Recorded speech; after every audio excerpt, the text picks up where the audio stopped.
সাইদ হিসেবের কথা আমি একটু বলি।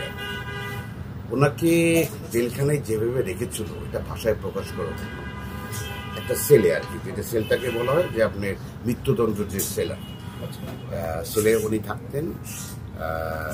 ওনার যে এরিয়াটা ছিল সেই এরিয়া থেকে সে বেরোতে পারতেন না। তো আমি মাঝে মাঝে বাইরে গেলে ওনার সাথে দেখা হতো, কথাবার্তা বলতাম আর কি।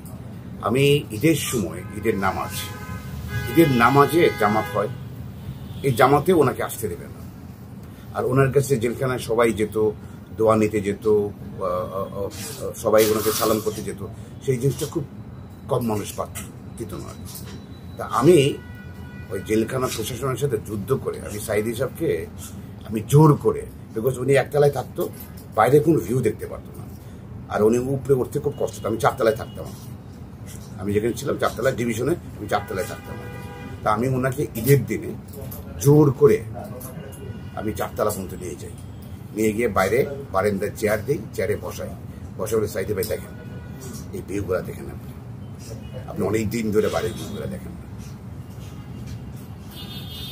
তখন উনি আমার হাত ধরে আমাকে বলছিল সেলিম থ্যাংক ইউ, সে মন ভরা শ্বাস টানছে। সে একই বিল্ডিং এ আপনার 1 তলা 2 তলায় আমাদের